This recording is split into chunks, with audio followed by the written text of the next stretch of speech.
ಇಂದೇ ಡೌನ್ಲೋಡ್ ಮಾಡಿ ಮತ್ತು ನಿಮ್ಮ ನೆಚ್ಚಿನ ಶೋಗಳನ್ನು ಆನಂದಿಸಿ.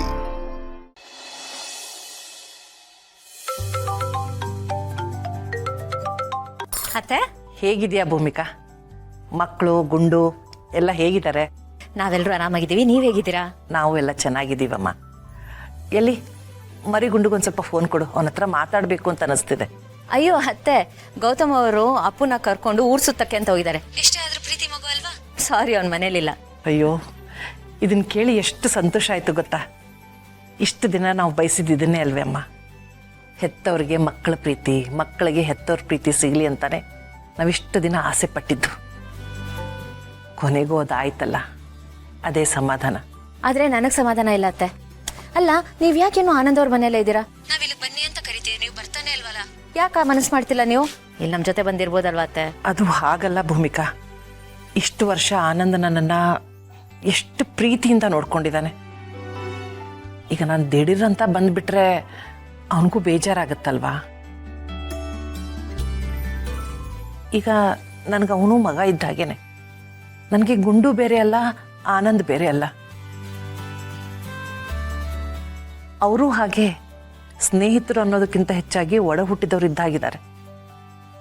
ಈಗ ಅವನು ನನಗೆ ಮಗ ಇದ್ದ ಹಾಗೇನೆ. ಅವರಿಬ್ಬರೂ ಅಷ್ಟೇ ಒಂದೇ ತಾಯಿ ಮಕ್ಕಳ ಥರ ಇದ್ದಾರೆ, ಒಡ ಹುಟ್ಟಿದವರು ಆಗಿದ್ದಾರೆ. ಸ್ನೇಹಿತರು ಅಂತ ಅನಿಸೋದೇ ಇಲ್ಲ. ಹಾಗಿದ್ಮೇಲೆ ನಾನು ಇಲ್ಲಿಂದ ಹೇಗೆ ಬರಲಿ ಹೇಳಮ್ಮ? ಬಟ್ ಅತ್ತೆ, ನಮಗೂ ನಿಮ್ಮ ಜೊತೆ ಇರಬೇಕು ಅಂತ ಆಸೆ ಇರುತ್ತಲ್ವ ಅತ್ತೆ? ಅದು ನನಗೂ ಗೊತ್ತಮ್ಮ. ಅದಕ್ಕೆ ನಾನೊಂದು ಯೋಚನೆ ಮಾಡಿದ್ದೀನಿ. ನಾನು ಇನ್ಮೇಲೆ ಸ್ವಲ್ಪ ದಿವಸ ಇಲ್ಲಿ, ಸ್ವಲ್ಪ ದಿವಸ ಅಲ್ಲಿ ಹೋಗಿ ಬಂದು ಮಾಡ್ತಿರ್ತೀನಿ. ಸರಿ ಅಲ್ವಾ? ಹಾ ಸರಿ, ಬಟ್ ನೀವ್ ಹೇಳಿದ ಪ್ರಕಾರ ನೀವೀಗಾಗಲೇ ಅಲ್ಲಷ್ಟು ದಿನ ಇದ್ಬಿಟ್ಟಿದ್ರ. ಈಗ ನಮ್ಮ ಜೊತೆಲಿ ಬಂದಿರ್ಬೋದಲ್ವಾ? ಪ್ಲೀಸ್ ಬನ್ನಿ ಅತ್ತೆ. ಅಂತೂ ನನ್ನನ್ನು ಮಾತಲ್ಲಿ ಕಟ್ಟಾಕ್ಬಿಟ್ಟಿಯಲ್ಲ. ಆಯಿತು ಬಿಡು, ಕೆಲವು ದಿವಸ ಬಂದು ಅಲ್ಲಿದ್ದು ಬರ್ತೀನಿ, ಸರಿನಾ? ಸರಿ ಅತ್ತೆ, ಅಪ್ಪು ಬರ್ತಿದ್ದಂಗೆ ನಾನು ಕಾಲ್ ಮಾಡ್ತೀನಿ, ಸರಿನಾ? ಸರಿನಮ್ಮ. ಎಲ್ರೂ ಕೇಳಿದೆ ಅಂತ ಹೇಳು. ಹುಷಾರು. ಓಕೆ, ಹುಷಾರ್, ಬಾಯ್.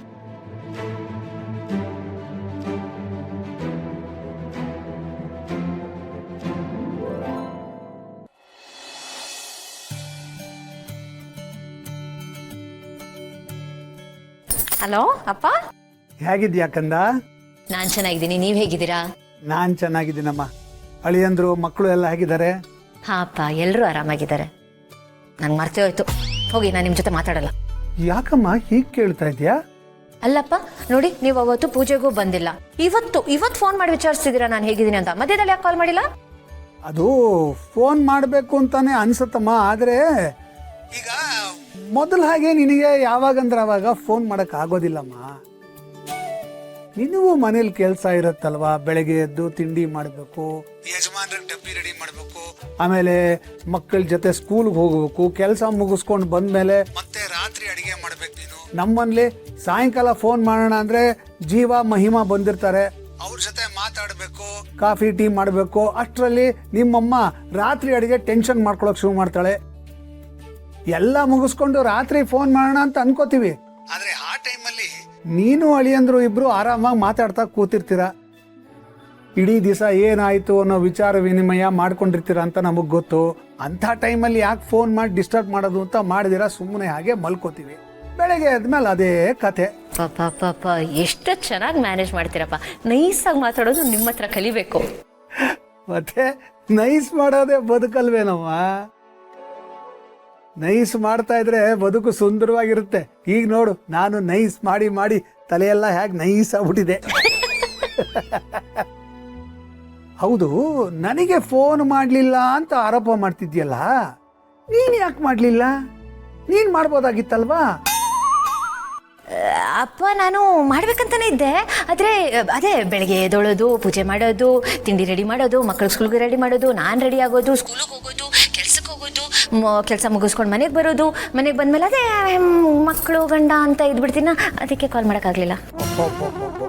ನಾನು ಹೇಳಿದ್ದನ್ನ ನನಗೇ ರಿವರ್ಸ್ ಹೇಳ್ತಾ ಇದೆಯಾ? ಸಖತ್ ಬುದ್ಧಿವಂತೆ ನೀನು. ಇರ್ಲಿ ಬಿಡು. ಈಗ ಫೋನ್ ಮಾಡಿದ ವಿಷಯ ಏನು ಅಂತ ಹೇಳ್ಬಿಡ್ತೀನಿ ಕೇಳು. ನೀನು, ಅಳಿಯಂದ್ರು, ಮಕ್ಕಳು ಎಲ್ಲ ನಮ್ಮನೆಗೆ ಒಂದು ಡಿನ್ನರ್ಗೆ ಬರಬೇಕು. ನೀವು ನಮ್ಮ ಮನೆಗೆ ಬಂದು ನಮ್ಮ ಜೊತೆ ಒಂದು ಸ್ವಲ್ಪ ಕಾಲ ಕಳೆದಂಗೆ ಆಗತ್ತೆ, ಜೊತೆಗೆ ನಮಗೂ ಕೂಡ ಮೊಮ್ಮಕ್ಕಳ ಜೊತೆ ಕಾಲ ಕಳೆದಂಗೆ ಆಟ ಆಡ್ದಂಗೆ ಆಗತ್ತೆ. ಅದಕ್ಕೆ ಹೇಳ್ತಾ ಇದ್ದೀನಿ, ಅಳಿಯಂದ್ರು ಮಕ್ಕಳು ನೀವೆಲ್ಲರೂ ನಮ್ಮ ಮನೆಗೆ ಡಿನ್ನರ್ಗೆ ಬರಬೇಕು. ಓ ನೈಸ್. ಡಿನ್ನರ್ ಪಾರ್ಟಿ ಅಂದ್ರೆ ನಾವಷ್ಟೇನಾ? ಇಲ್ಲ ಇಲ್ಲ, ಅಪ್ಪಿ ಪಾರ್ಥಂಗೂ ಬರಕ್ ಹೇಳ್ತಾ ಇದ್ದೀನಿ, ಭಾಗ್ಯಕ್ಕಂಗೂ ಬರಕ್ ಹೇಳ್ತೀನಿ. ಎಲ್ರನ್ನೂ ಇನ್ವೈಟ್ ಮಾಡ್ತಿದ್ದೀರಾ? ವಾವ್, ಎಷ್ಟು ಚೆನ್ನಾಗಿರುತ್ತೆ. ಅಪ್ಪ ಏನಾದರೂ ಸ್ಪೆಷಲಾ? ಹಾಗೆ ಈಗ ನಾವೆಲ್ಲ ಒಂದಾಗಿದ್ದೀವಿ ಅನ್ನೋದೇ ವಿಶೇಷ ಅಲ್ವಾ? ಅದಕ್ಕಿಂತ ಒಂದು ಕಾರಣ ಬೇಕಾ? ನೀನು ಬಾ, ನಾನೆಲ್ಲ ಹೇಳ್ತೀನಿ. ಓ ಹಂಗಂದ್ರೆ ಏನೋ ವಿಷಯ ಇದೆ. ಸಸ್ಪೆನ್ಸ್ ಕ್ರಿಯೇಟ್ ಮಾಡಿಬಿಡಿ, ಏನು ಅಂತ ಈಗಲೇ ಹೇಳಿ. ನೀನು ಬಾಮ್ಮ, ಎಲ್ಲ ಹೇಳ್ತೀನಿ. ಈಗಲೇ ಎಲ್ಲ ಹೇಳೋದಕ್ಕಾಗಲ್ಲ. ಸರಿ ಆಯ್ತು, ನೀವು ಹೇಳಲ್ಲ. ಸಸ್ಪೆನ್ಸ್ ಆಗಿ ಇರಲಿ ಅಲ್ವಾ? ಆವಾಗಲೇ ಅಲ್ವಾ ಸರ್ಪ್ರೈಸ್ ಅನ್ನೋದು.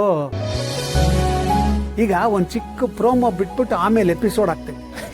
ಅಪ್ಪ ಏನಿದು, ನೀವು ಅಮ್ಮನ ಥರ ಮಾತಾಡ್ತಿದ್ದೀರಾ? Serial addict ಆಗ್ಬಿಟ್ಟಿದ್ದೀರಾ? ಅಲ್ಲ, ನ್ಯೂಸ್ ಅವ್ರ ಕಥೆ ಏನು? ಇಲ್ಲ ಇಲ್ಲಮ್ಮ, ಆ ಕಡೆನೂ ಹೋಗ್ತೀವಿ, ಈ ಕಡೆನೂ ಬರ್ತೀವಿ. ಸರಿ ಕಣಮ್ಮ, ನಾನು ಅಳಿಯಂದ್ರಿಗೆ ಫೋನ್ ಮಾಡಿ ಇನ್ವೈಟ್ ಮಾಡ್ತೀನಿ, ಎಲ್ಲ ಬಂದ್ಬಿಡಿ ಆಯ್ತಾ? ಸರಿ ಆಯ್ತಪ್ಪ. ಓಕೆ ಕಂದ, bye. Okay bye, take care.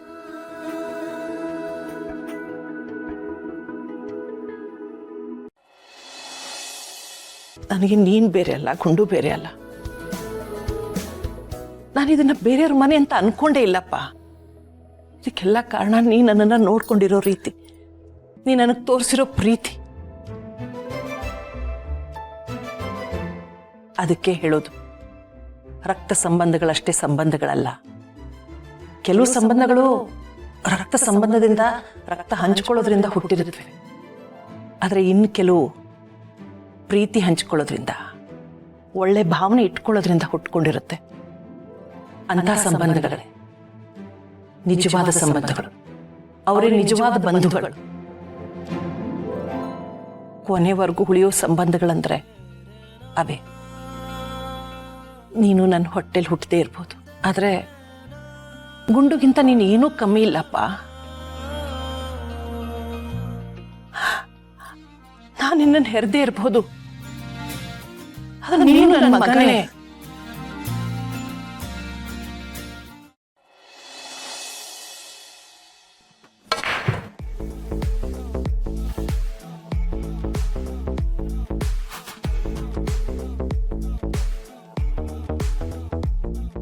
Welcome, baby.